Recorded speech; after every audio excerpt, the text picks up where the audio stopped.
Salut, je m'adresse donc à vous dans l'urgence avec les moyens du bord pour que nous puissions continuer notre cours malgré le confinement en général et mon très grand amateurisme en matière informatique. Une pensée particulière pour ce cher musée d'Orsay où les œuvres doivent bien s'amuser. Lorsque nous nous sommes quittés, nous profitions du calme instauré par le virus au 5e étage du musée pour aller dessiner chez les impressionnistes. Sans doute par impatience aussi qu'apparaisse le printemps. Nous nous étions donc notamment arrêtés devant Monet. Or quoi de mieux que Monet, ce peintre patient, guetteur de lumière, coutumier des séries, pour embrasser et chérir la monotonie de notre confinement, prendre plaisir à contempler notre environnement immédiat, chaque jour désirer le retour d'un même espace pour y saisir précisément en quoi cet espace est toujours en métamorphose. Quoi de mieux que Monet pour s'entraîner au voyage sur place, même si nous n'avons pas notre Giverny, ni comme au Kusai, dont Monet possédait des estampes, un mont Fuji pour veiller sur nos jours.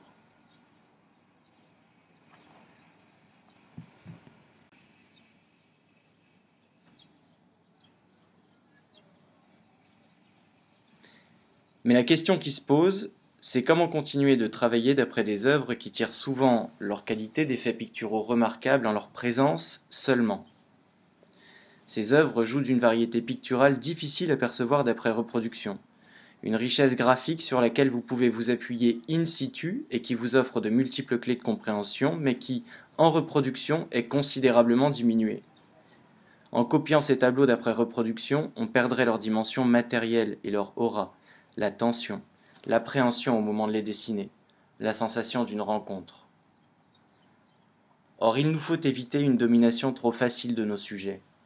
L'écueil de copie d'après reproduction, donc, qui ferait naître la tentation d'un perfectionnisme, maintenant que ces tableaux sont toujours à votre disposition et tiennent dans vos écrans. D'où risqueraient de résulter des dessins sages, pleins de repentir et de gommage, de prudence et de raideur. Dessins qui ne pourraient au mieux que mimer la platitude de la reproduction, tandis que face à l'œuvre même, contraint par le temps et la situation, vous ne réussissez parfois qu'un détail, mais détail qui ouvre sur une compréhension approfondie de l'œuvre. Pas plus ici qu'au musée, donc, nous ne sommes là pour faire de jolis dessins, mais pour avoir un dessin plein d'intention, un dessin sensible, comme le sismographe d'un moment, un dessin comme trace d'une expérience, un dessin vécu. À quoi donc vont nous servir les reproductions des tableaux de Monet? Elles vont nous servir à en extraire des démarches picturales, des principes applicables chez nous, avec ce qui nous environne, pour que nos dessins ne soient pas des copies, mais bien des expériences, expériences du monde immédiat, un monde qui nous dépasse et nous échappe, auquel il revient à nous-mêmes d'imposer un cadre, qu'il revient à nous-mêmes de traquer, de saisir dans un état unique et momentané. En bref, lorsque vous êtes au musée, vous êtes stimulé par la contrainte du temps, le regard des visiteurs autour de vous et l'aura de l'œuvre. Il s'agit donc d'entretenir cette stimulation chez vous en conservant, si ce n'est la contrainte de la durée du cours, la contrainte au moins d'un temps donné par une situation directe dans laquelle vous devrez par exemple tenir une position particulière, saisir une lumière avant qu'elle ne change, et de toute façon être dans une acuité et une concentration bien plus grande que vous n'en auriez devant des reproductions d'œuvres, devant leur forme compactée et déjà hors d'atteinte. Faute de pouvoir copier les œuvres directement, nous copierons leur quête et leurs principes en l'adaptant à notre réalité. Nous dessinerons essentiellement d'après nature. Bref retour sur les séries de Monet dont on a pu apercevoir des tableaux au musée et les commentaires esthétiques qu'on peut en tirer. Série de la gare Saint-Lazare,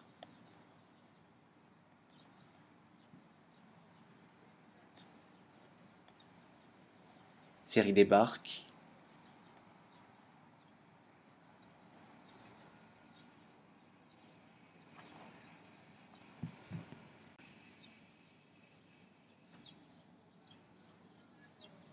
série des meules,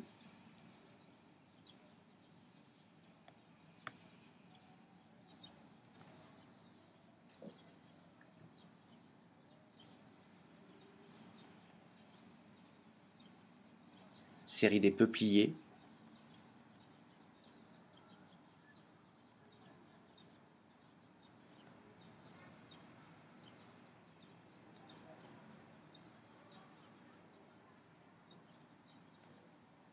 série du pont japonais,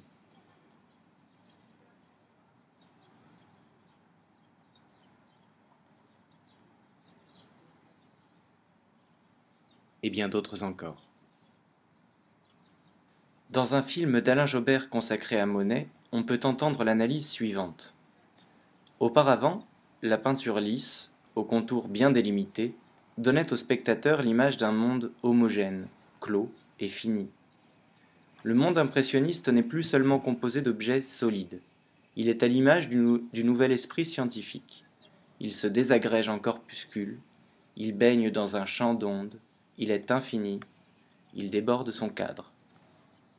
La lumière impose une nouvelle logique, dissout les formes, transforme la couleur des choses, d'où la prédilection de Monet pour les taches, les reflets et les mélanges de couleurs arbitraires qu'il provoque, les contrastes brutaux, les espaces ou les volumes informels, fumée, brouillard, nuages, neige, glace, feuillage. Le sujet est pure sensation lumineuse, c'est la touche à ton qui le dessine, le sculpte, le recompose.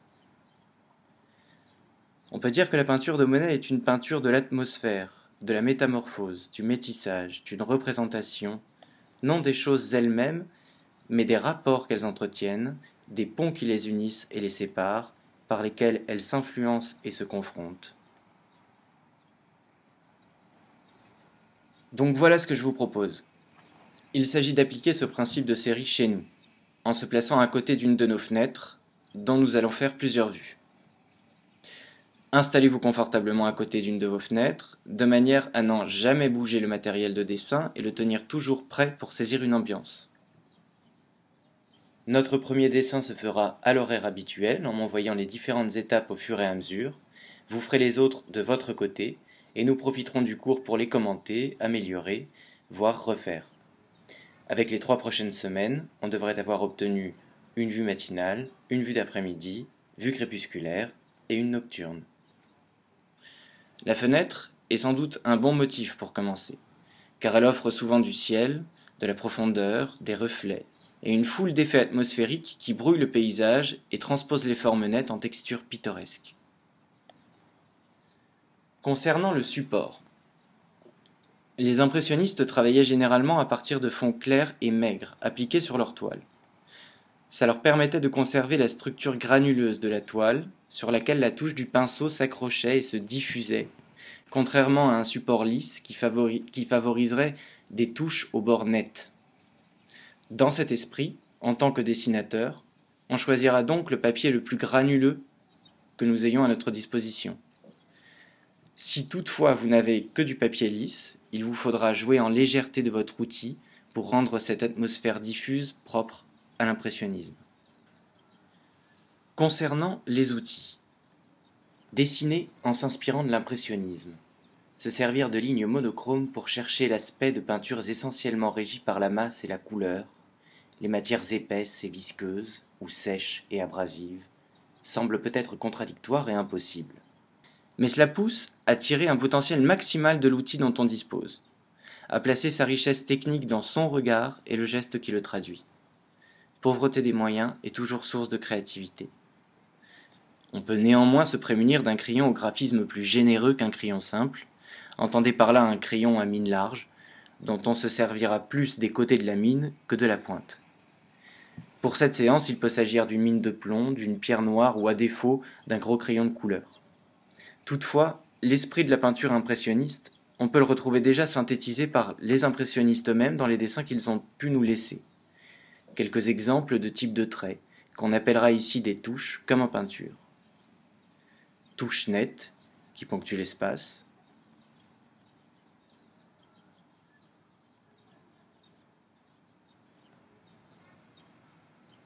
Touche dansante.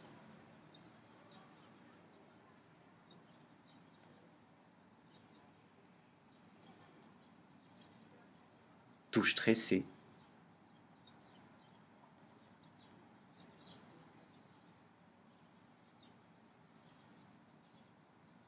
Touche sèche, épaisse.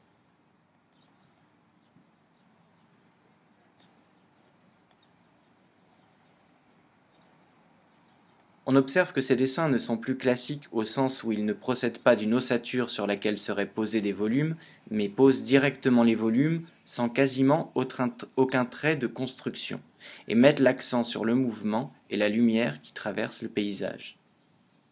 Les techniques de construction que vous appliquiez auparavant, grande dynamique, rapport d'échelle, espace vide autour des objets, vous continuez de les appliquer mentalement.